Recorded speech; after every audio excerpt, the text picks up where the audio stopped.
The night was silent on the desert planet of Atheon 5. The red sky had long turned dark, and only the twin moons glowed faintly over the endless dunes. Ethan Cole, a lone human scavenger, drove his hover truck across the sand, his lights cutting through the dust-filled wind. He had been searching for old tech and scrap parts for days, but the desert had given him nothing. No signals, no ruins, not even junk. Just silence and sand, he sighed, tapping his scanner again. "Come on, give me something," he muttered. The screen stayed blank, showing only static. He was about to turn off the machine when a faint blip appeared on the radar. A soft, blinking dot. At first he thought it was an error, but then the blip grew stronger, repeating in a slow rhythm. Beep, beep, beep. It wasn't a normal signal. It wasn't mechanical either, it carried a strange organic pulse. Almost like a heartbeat. Ethan frowned and slowed down his hover truck. "That's impossible," he whispered. The desert had no life. Not anymore. He turned toward the direction of the signal, watching the radar carefully. As he got closer, the beeping grew faster, louder. Then his screen flashed red. Life form detected. Weak pulse. Ethan stared in disbelief. A living being out here? That couldn't be. Still, curiosity took control. He grabbed his scanner, flashlight, and shovel and stepped into the cold desert night. The sand shifted under his boots as he walked. The wind howled softly, carrying with it the whisper of long-forgotten storms. The signal came from about 30 meters ahead. The ground there looked ordinary, just sand piled over sand. But the scanner said otherwise. He knelt and brushed away the surface. His fingers touched something hard and smooth. Metal. What the... Ethan began digging faster. Soon a round metal shell appeared beneath the sand, about the size of a small coffin. It had strange markings all over it, glowing faint blue in the darkness.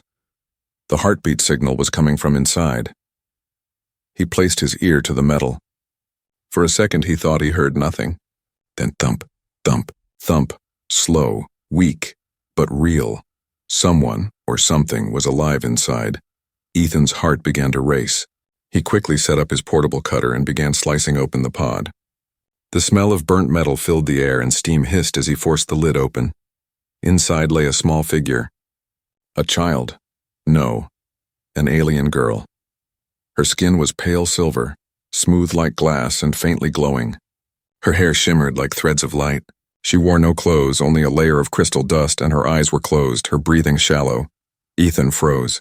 He had seen many species across the galaxy, but nothing like her. She looked delicate, almost angelic. He touched her wrist. The scanner beeped softly. Weak pulse, body temperature below normal. She was alive, but barely. "Hang in there, kid," Ethan whispered, wrapping her in his jacket. He didn't know what else to do. He wasn't a doctor. He wasn't even sure if she was a child or something else. But he couldn't just leave her here. He lifted her gently and carried her to his hover truck. The moment he stepped inside, his ship's system went crazy, alarms flashing across every screen. Alert. Unknown tracking beacon detected. Ethan's eyes widened. Tracking beacon? From the pod? He checked his sensors. Yes, there was an active signal broadcasting from the alien's body, sending coordinates into space. Someone or something was watching. "Oh no," he muttered, slamming the controls. The hover truck's engines roared as he sped across the desert. Dust clouds rose behind him as the tracker's signal flashed brighter on the radar. Whoever buried this girl wasn't trying to hide her. They wanted someone to find her. And now, Ethan had walked straight into their plan. As the truck raced through the dunes, Ethan glanced at the alien girl resting beside him. She looked peaceful, almost glowing stronger now, as if his presence somehow warmed her. For a moment she opened her eyes, soft, blue, and filled with quiet light. She looked at him, her lips moving faintly. No sound came out, but Ethan heard a whisper inside his mind. "Don't let them find me," he froze. Did she just speak inside his head? Before he could ask anything, she fell unconscious again. The radar behind him beeped faster, multiple signals approaching fast. He gritted his teeth. Looks like trouble. In the distance, faint lights flickered in the night sky, ships descending from orbit. Whoever sent that beacon had arrived.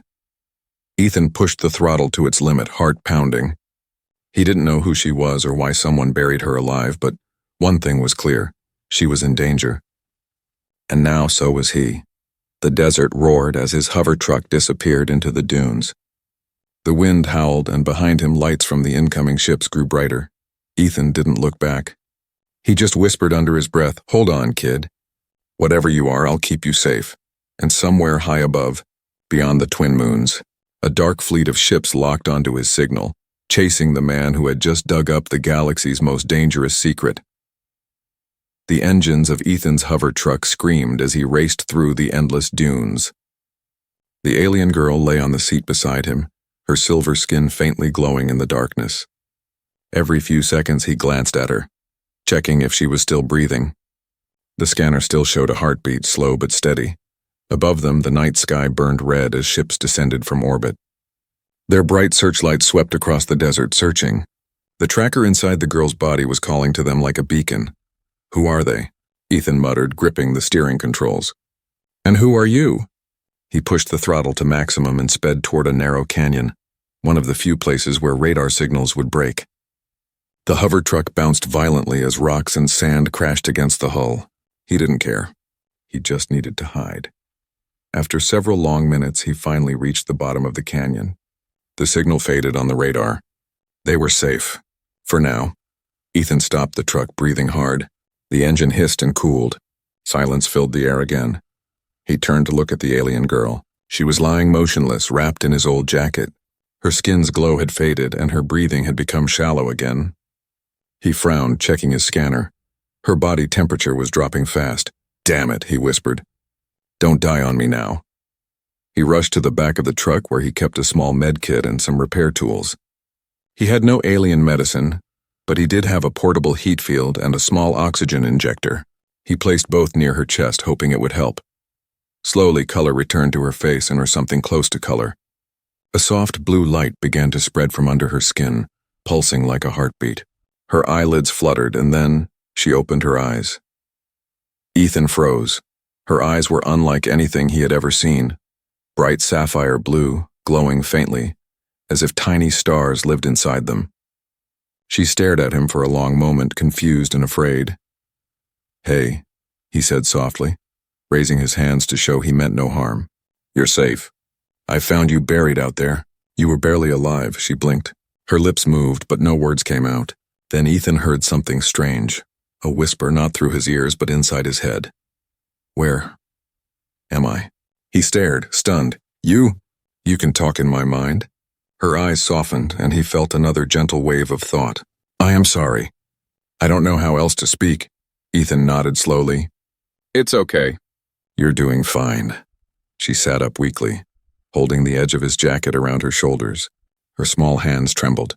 They buried me," she whispered, her voice now soft but real. "I remember darkness, cold, fear." Ethan's chest tightened.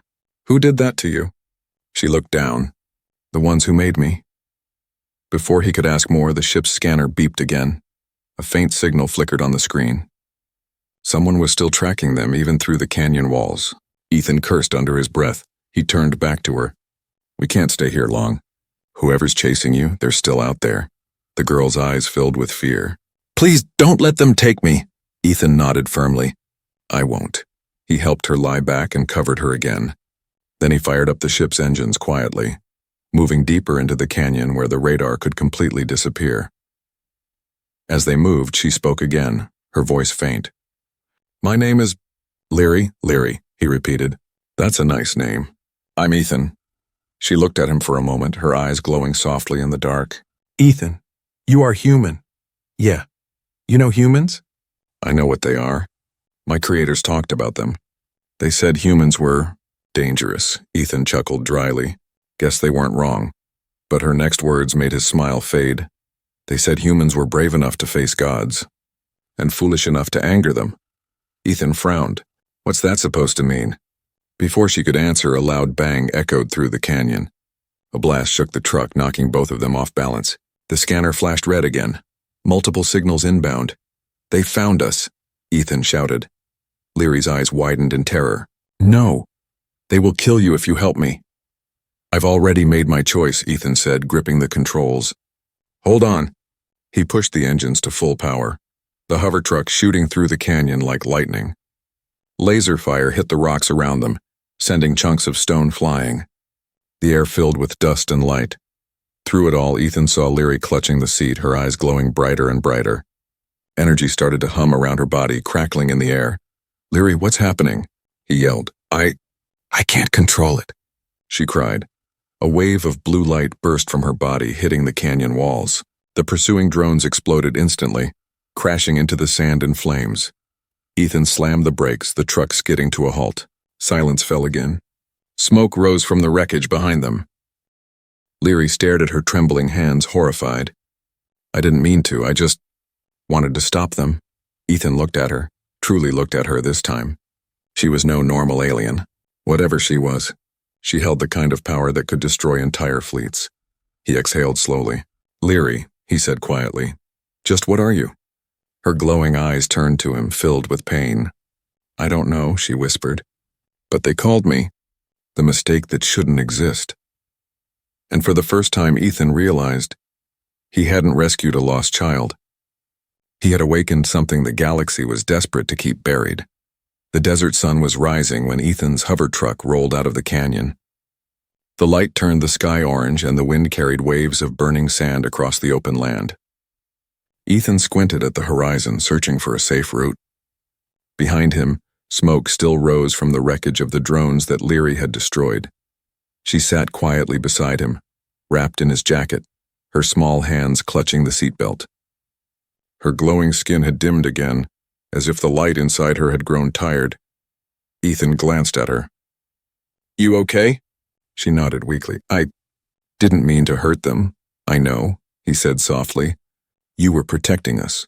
Leary's eyes were distant, full of sadness. "They said my power would destroy everything I touch." "Maybe they were right." Ethan shook his head. "No. What you did back there, and that saved our lives." But deep down he couldn't stop thinking about what he'd seen. That blast of energy, it was nothing like any weapon he'd ever known. It was raw, alive, almost like the universe itself had answered her cry. The radio crackled suddenly, breaking the silence. A cold robotic voice echoed through the speakers. "Attention, human scavenger vessel.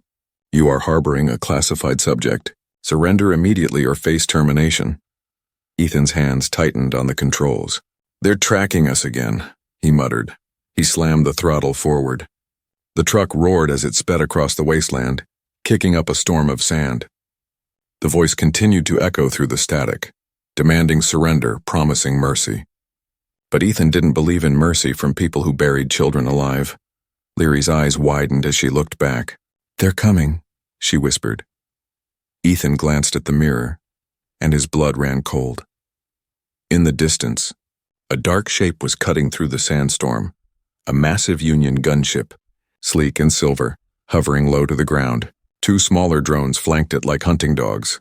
"Hold tight," he said, twisting the controls sharply. The hover truck veered to the left, shooting between tall cliffs that rose from the sand like jagged teeth. Laser blasts followed, shaking the ground around them. The chase had begun. The truck bounced violently as it sped through the rocky terrain. Ethan gritted his teeth, steering hard to avoid falling rocks. Leary clung to the dashboard, her eyes glowing brighter with every explosion behind them. "They won't stop," she said. "They never stop." "Then we don't stop either," Ethan replied. He steered toward a narrow canyon, the Cradle Rift, a dangerous route even for skilled pilots. But it was his only chance to lose them. The drones followed close behind, firing plasma bolts that turned the sand into glass. Ethan's hands moved fast, switching controls, activating old boosters that hadn't been used in years. Sparks flew as the truck's engine screamed under the strain. Come on," he muttered. A missile streaked past them, hitting the rocks ahead and sending a cloud of debris into the air. The path was closing fast. "Ethan!" Leary cried, "I see it." He slammed a button. The truck lifted off the ground slightly, using its last burst of thruster power to jump the collapsing ridge.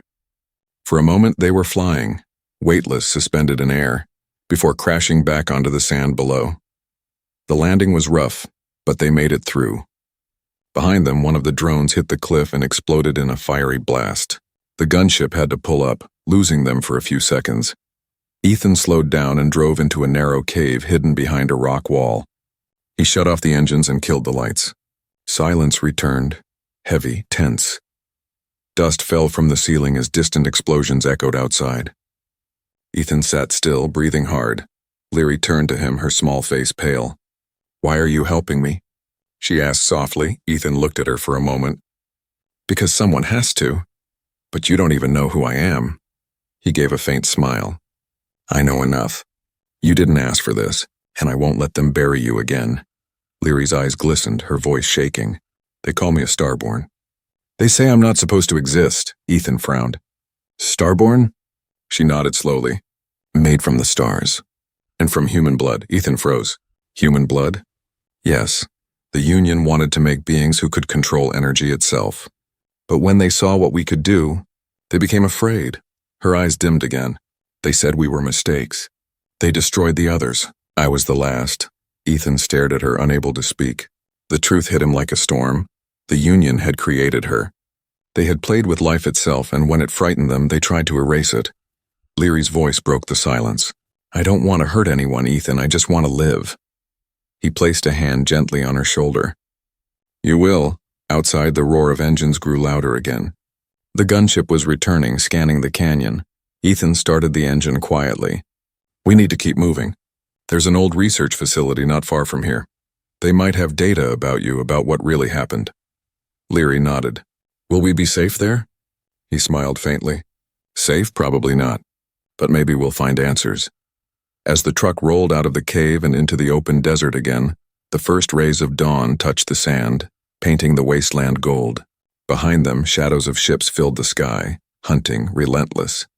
Ethan looked at the small alien girl beside him, fragile, powerful, and scared. And he knew one thing for sure. Whatever this starborn truth was, it would change everything. The wind had grown colder as the sun dipped behind the mountains of black stone. Ethan's hover truck hummed softly as it crossed a dead valley filled with broken towers and half-buried machines. Long ago, this place had been alive, a research outpost of the Galactic Union. Now it was nothing but ruins and silence. Leary sat beside him, her bright eyes scanning the strange metal structures sticking out of the sand like bones. "What is this place?" she asked in a small, uneasy voice. Ethan checked the map on his wristpad. "Old science base. Union abandoned it 20 years ago after the war. Nobody comes here anymore. Too much radiation, too many ghosts." "Ghosts?" she repeated. "Not the kind you're thinking of," he said with a dry smile. "The ghosts of bad choices." They stopped near a half-collapsed dome. Its walls were cracked and covered in alien writing. The entrance was blocked by debris, but a faded Union symbol could still be seen, a star with 3 rings around it. Ethan stared at it for a moment, then sighed. "If there are answers about you, they'll be inside."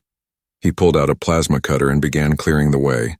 Sparks flew as metal burned and fell away. Inside, the air was thick and cold. The lights were dead, but Leary's faint blue glow lit the path like a gentle lantern. The deeper they went, the quieter it became. Dust floated through the beams of their flashlights. Every step echoed. It felt less like a building and more like a tomb.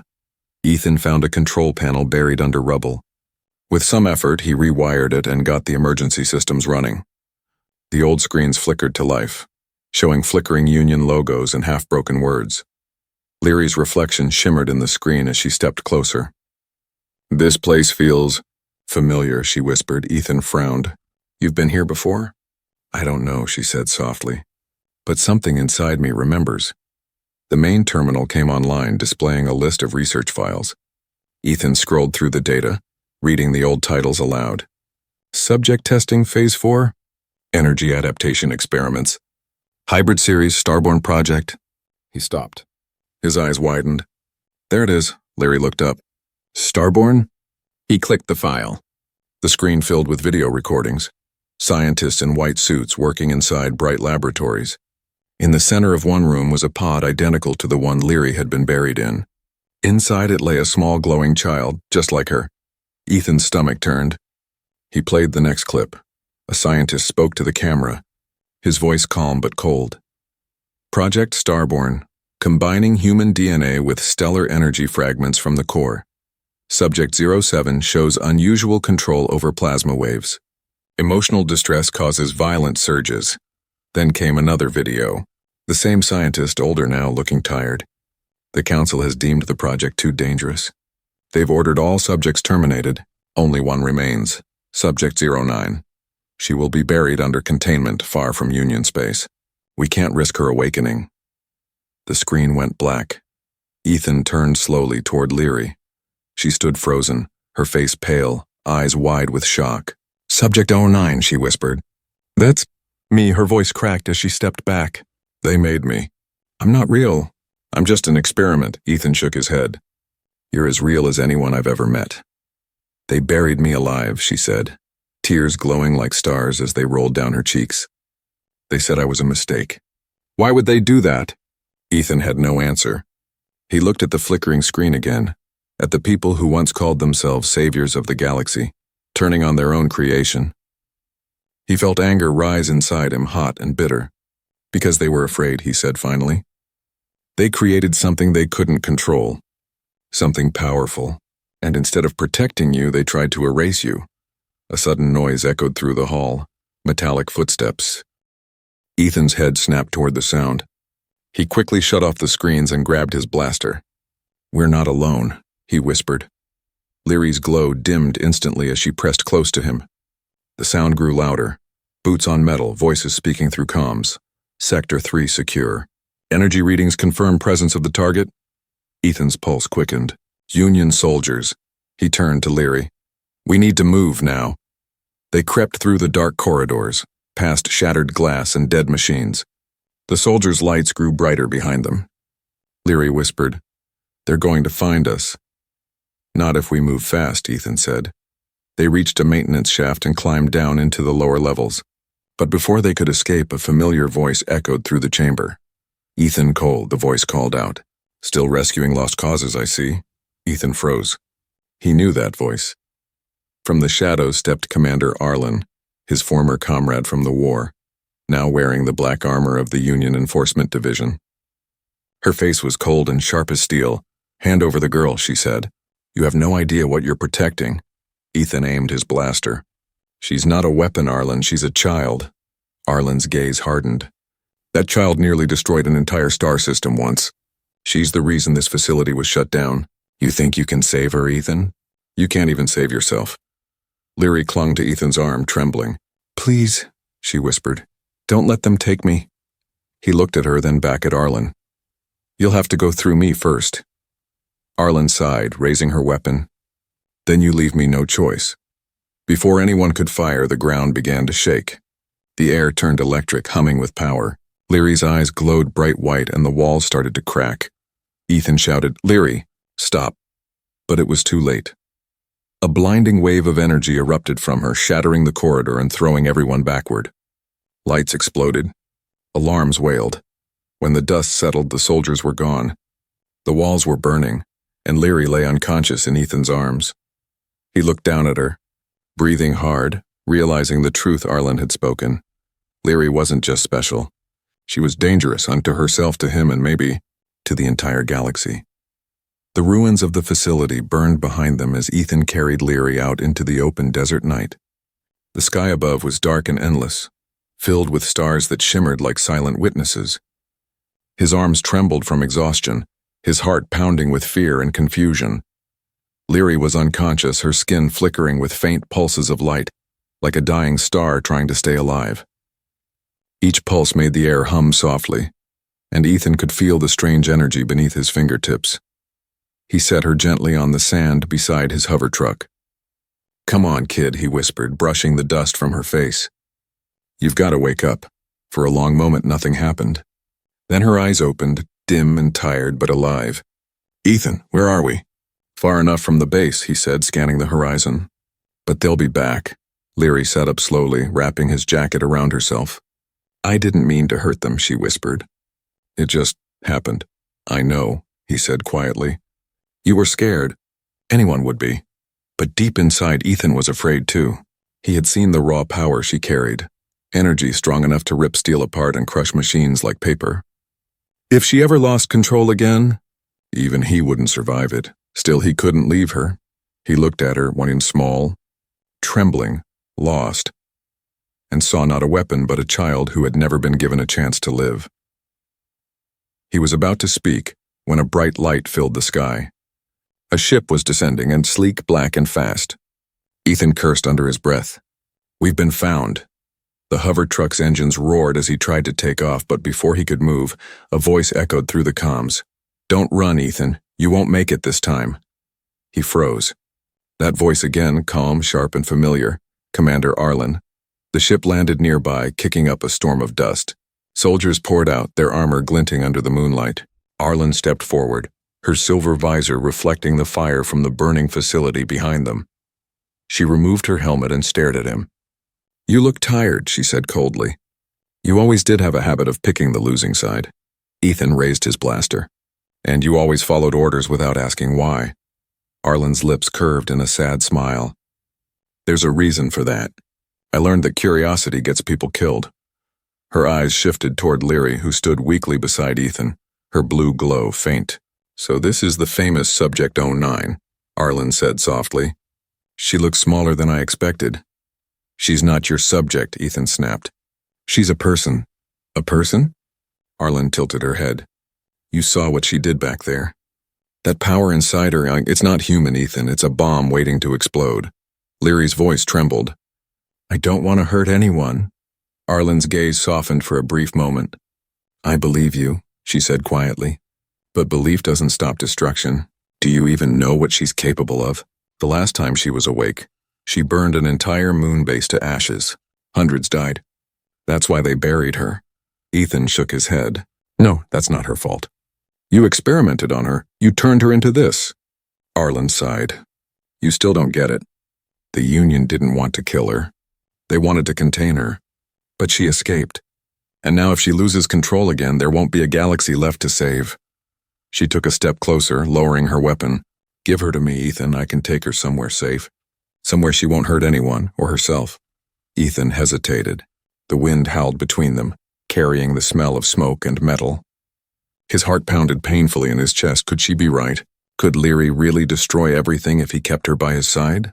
He glanced at the girl, her wide, frightened eyes looking up at him, trusting him completely. And in that moment, the choice became clear. "I'm sorry, Arlen," he said quietly, "but I don't hand over children to people who call them mistakes." Arlen's expression hardened. "Then you've made your last choice." She raised her blasters and fired. The beam shot straight toward Ethan. But before it could hit, a burst of light exploded from Leary. The ground shook violently, the sand turning to glass beneath their feet. Ethan stumbled back, shielding his eyes. Arlen and her soldiers were thrown into the air as a wave of blue energy tore through the desert. When it finally stopped, the sky was glowing, streaks of lightning dancing across the stars. Ethan turned to Leary. She stood in the center of it all, her eyes glowing pure white, her hair floating like threads of light. "Leary," he whispered. She looked at him, her voice calm and distant. "I didn't want to hurt her." Arlen lay on the ground nearby, barely conscious, her armor scorched and cracked. She coughed weakly. "You see, Ethan, you can't control her. None of us can." Ethan knelt beside Leary, grabbing her shoulders. "Listen to me, kid. You're not a weapon. You're more than what they made you. You hear me?" Her eyes flickered, the glow fading slowly. "I don't want to be alone anymore." "You're not," he said, pulling her close. "You have me." Above them, the Union ships circled, scanning the wreckage. The radio crackled again, cold and sharp. "Recover the commander. Terminate the human and the asset." Ethan looked up at the sky, knowing the fight wasn't over. It had only begun. He tightened his grip on Leary's hand and whispered, "Let's get out of here before the stars fall on us." And as they ran into the desert night, the light of distant explosions followed, a reminder that the galaxy's greatest secret was no longer buried. It was awake, alive, and running.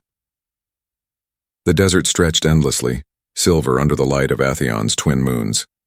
Ethan's hover truck moved quietly through the dunes, its engines barely humming. The world around them was silent again. Too silent. Leary sat in the co-pilot seat, staring out the window. Her hands rested on her lap, faint blue light pulsing under her skin like a heartbeat. She hadn't spoken since the blast that destroyed the Union squad. The air between them was heavy, filled with fear, guilt, and questions Ethan couldn't answer. He glanced at her, breaking the silence. "You holding up okay?" Her voice came soft, distant. I can still feel them. Feel who? The soldiers, she whispered. When I lose control, I feel their pain. Like fire in my head. I didn't mean to do it. But my body doesn't listen. Ethan gripped the steering controls tighter. It's not your fault, Leary. They pushed you. She turned to him, eyes glowing faintly. What if they're right? What if I really am dangerous? He met her gaze. Then we'll find out why. Together.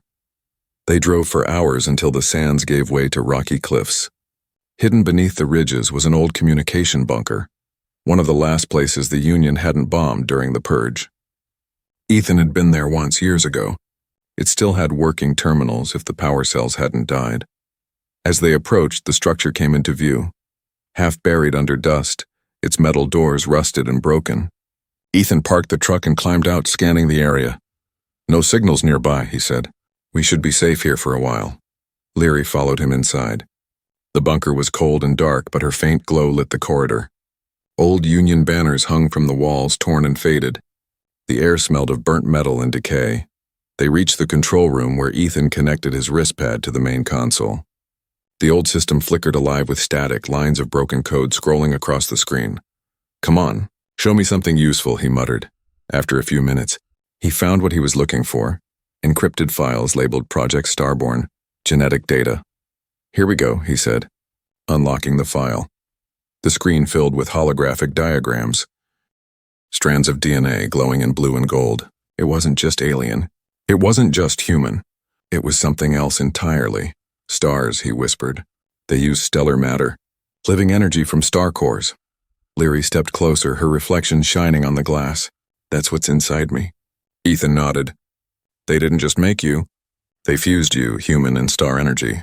You're not a weapon, Leary. You're something new. She stared at the glowing strands, her voice trembling. Then why did they bury me? Ethan scrolled deeper into the records. The next document was a report, written by the head scientist. He read it aloud, voice low. Starborn prototypes show signs of consciousness beyond measurable limits. Subject 09 communicates directly with the core, the living heart of the galaxy. If left unchecked, she could awaken it. Ethan frowned. Awaken it? What does that mean? Another video loaded automatically. The same scientist appeared pale and terrified. The core of stars is not a weapon. It's a mind ancient, infinite. It speaks through the child. If she connects with it completely, she could reshape existence itself. The Union will see it as a threat. But maybe it's our only hope. The video ended abruptly. Ethan stared at the dark screen. They didn't fear you because of your power, he said softly. They feared what you might free. Leary's voice trembled. The core of stars. I remember that name. It calls to me in my dreams, like a voice, warm and sad. Ethan looked at her, realization dawning. You're connected to it, she nodded slowly. When I close my eyes, I see light. A heart made of stars beating beneath everything. It tells me I wasn't made to destroy. I was made to heal what's dying. Ethan's chest tightened. The galaxy's dying, isn't it? Yes, she whispered. Every system, every sun, slowly fading. The core can save it, but only if someone like me reaches it. That's why they were afraid. They thought I'd bring chaos. But I was meant to bring life. The room fell silent. Dust drifted through the pale light from the screens. Ethan sat down heavily, trying to process it all. The girl he found buried in the sand. She wasn't a failed experiment. She was the key to saving everything. But before he could say anything, a sharp sound echoed from outside. Engines. Ethan's heart stopped. They found us. He rushed to the console, pulling the power offline. Grab your things, we're moving. Leary's eyes glowed brighter. They won't stop, Ethan. They'll destroy everything to keep the core locked away. Then we can't let them, he said firmly. We find the core before they do, she hesitated. You'd go with me? Even after what I've done? He looked at her with a tired smile. I dug you out of the ground, Leary. You really think I'm leaving you now? For the first time she smiled, my small, fragile, but real. Thank you. Outside, the roar of approaching ships grew louder. Ethan grabbed his blaster, guiding her toward the back exit. As they ran through the shadows of the canyon, Leary glanced up at the night sky. The stars were pulsing brighter, as if answering her heartbeat, and somewhere in the darkness of space, something vast and ancient stirred awake, a rhythm echoing across the void. The core of stars had felt her, and it was calling her home. The sky above Atheon 5 was no longer quiet. Ships burned through the atmosphere like falling meteors, their engines leaving trails of fire. The Union fleet had arrived, dark, cold, and merciless. From the cockpit of his hover truck, Ethan watched the explosions shimmer in the distant clouds. He gritted his teeth and pushed the throttle harder. Beside him, Leary sat motionless, her eyes glowing brighter than ever before. The light under her skin pulsed in rhythm with the stars above. "The core is awake," she whispered. "It's calling me." Ethan nodded, his voice rough. "Then we find it, before they do." They raced through the endless dunes toward a deep crater at the edge of the world, a place the old maps called the Hollow Sky. It was said to be bottomless, a wound carved into the planet by something older than time. But as they approached, Ethan saw the truth. At the center of the crater, glowing like a newborn sun, was a swirling sphere of golden light, the core. It pulsed gently as if breathing, each wave of light spreading warmth across the barren sands. For a moment, Ethan forgot his fear.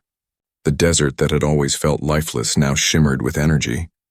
Flowers of glass sprouted from the sand, reflecting the core's light. "It's beautiful," he whispered. Leary smiled faintly. "It's alive. It feels everything, pain, joy, fear. It remembers every world that ever was." She stepped out of the truck, walking barefoot across the glowing sand. Ethan followed, his hand resting on his blaster, scanning the skies. He could hear the low hum of approaching ships. "They're coming," he said. "Once they see this, they'll do anything to destroy it." Leary turned to him, calm and certain. "They can't destroy what was never meant to die." Before he could reply, a voice echoed from behind, sharp, commanding. "Step away from her, Ethan." He spun around. Commander Arlen stood among the rocks, armor cracked and burned from their last battle. She had survived. Behind her, Union soldiers spread out, weapons trained on them. Above, battleships hovered, their spotlights cutting through the dust. Ethan aimed his blaster. "You just don't quit, do you?" Arlen lowered her weapon slightly. "Listen to me.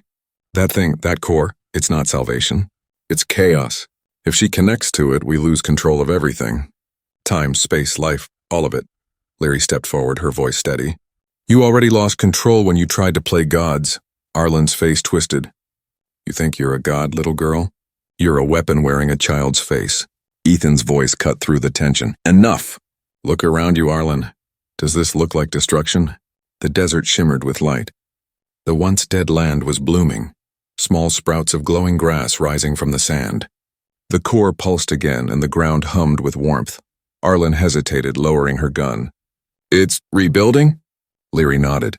"The core gives life, but it's dying. That's why it called me. It needs someone to merge with it, to keep it alive." Ethan's heart sank. "Merge with it? What happens if you do?" She looked at him, her eyes soft and sad. "I become part of it forever." He shook his head. "No, there has to be another way." "There isn't," she said quietly. "I was made for this. Every part of me, the light, the power, it all leads here." The air trembled as the Union ships opened fire. Blinding blasts of plasma struck the ground near them, shaking the earth. The core pulsed violently, responding to the attack with waves of energy that knocked the ships off course. Ethan grabbed Leary's hand. "We have to run!" She didn't move. Her glow grew stronger, brighter than the stars. "If I run, everything dies." Arlen stumbled forward, shouting over the roar. "Ethan, get away from her! When she merges, there won't be a planet left to stand on." But Ethan saw something in Leary's eyes. Peace. Not fear, not pain. Just understanding. He stepped closer, his voice breaking. "You don't have to do this alone," she smiled sadly. "You already saved me once. That's enough." The ground beneath them split open and light poured from the core like a sunrise. Leary turned toward it, her small figure outlined in gold. "Thank you for believing in me," she said softly. "Tell them I wasn't a mistake." And Leary, wait. Ethan reached out, but she was already walking into the light. As her body touched the core, everything stopped. The wind, the sound, even the heartbeat of the world, silent. Then a blinding flash consumed the sky. The Union ships were thrown away like dust. The crater filled with pure light, stretching beyond the horizon. Ethan fell to his knees, shielding his eyes, tears burning down his face. When the light faded, the desert was gone. In its place stood a vast green valley, rivers flowing, trees rising, flowers blooming where once there had been death. The air was warm, alive. Ethan looked up. The stars above shone brighter than ever. A soft voice echoed in his mind, gentle and distant. "Don't be sad. I'm still here. In every star, in every breath." He smiled through the tears. "I know." Far away, the Union fleet retreated, silent and defeated. Commander Arlen watched the new world form beneath her ship. For the first time in years, she lowered her weapon up and whispered, "Maybe the mistake was ours." Ethan stood on the ridge as dawn rose over the reborn planet. He gazed toward the sky where a single new star burned brighter than all the rest. He whispered, "She wasn't their weapon, she was their hope." And somewhere in the heart of the galaxy, the core of stars pulsed once more. A rhythm of life, love, and the legacy of a little alien girl who was never meant to exist, but who saved them all.